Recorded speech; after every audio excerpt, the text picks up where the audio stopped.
We found that if you don't set aside an amount of time for those people to do what they need to do, it's not going to get done. I think that the idea sometimes was always there to do these things or do some of these things, but it's just one of those things that they never allowed us time to do. You need to let those people know that the time is available and you'd like for them to use it. It is their time to do what they want to do. It's not that they're led, or myself as a supervisor says, well, why don't you go do this? Well, why don't you go do that? The supervisors have to commit to that improvement time policy. If they don't, then people will lose faith. Yes, that it is time that you're taking away from their work area. But when you see what it's going to do to that area and saving steps and saving time on setups, it's more than worth giving them an amount of time each week to do that. So giving them this improvement time policy made it easy for us to say that certain people in the department can work on improvements and everyone else in the department helps by making sure that the commitments are met to all of our customers. They took it upon themselves to pick out projects to do. They were not told to do it.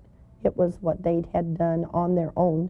So it was hard to get used to, but after a while, you would blend in. You can start out with a half hour, 45 minutes. We went with an hour apiece.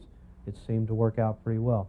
The improvement time that we were given was a half hour per person per week. Within a month of claiming the half-hour improvement time policy and working on the implementation, it became evident that that wasn't going to be enough.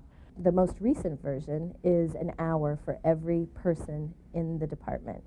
And that can be used working on improvements in their own department or helping another department that needs some extra time.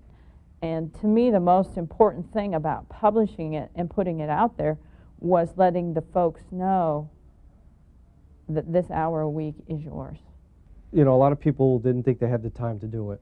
But when Beverly came up and said to us, you have 2 hours a week, doesn't matter how you use it, 5 minutes, 15 minutes, but a lot of people didn't, they had too much, oh, I have too much work. I told them how I did it. And I only did 15 minutes here, 10 minutes here. Whenever I had the time, even if it was a minute, it was done. I didn't use my 2 hours a week, but I did what I could. And people come in and look at my room, and they go, wow, they just can't believe the work that I've done in there. And I can see the difference that it has made, where people are starting to think for themselves instead of looking to leadership to guide them. I'll tell you, people have been very cooperative. It works so good, I love it.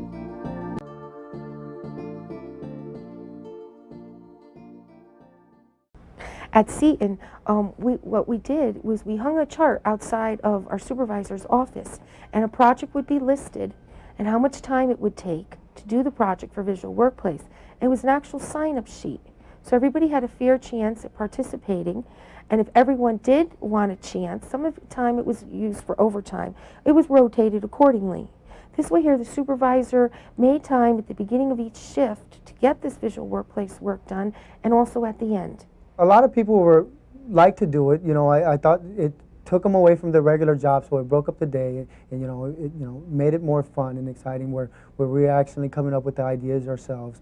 So they weren't hassling us to get the time in. It was just trying to find the time to put it in, and it helps knowing how much time you spent as individuals on whatever areas we happen to be working on or assigned to. I have a gauge now to measure, are people using this time? Do they deem this implementation important enough to use? And so it can be kind of another place to check the effectiveness of the implementation. Well, I really, and I'm sure Mike and Sheila do too, really appreciate the time they let us have, because, you know, that hour went into maybe 2 or 3 hours, maybe 4 or 5. And they never said a word. They let us go ahead and work at our own pace. And then you also don't want to force anything on anyone. You don't want to come across, because some people will take it that way. If they're not using it and they're not required to use it, that means that there's some issue, or they don't think it's important or whatever. So it can be just another point where I can kind of take the pulse of the implementation and say, if they're using it, then they're believing in it. And if they're not using it for some reason, I need to understand why not.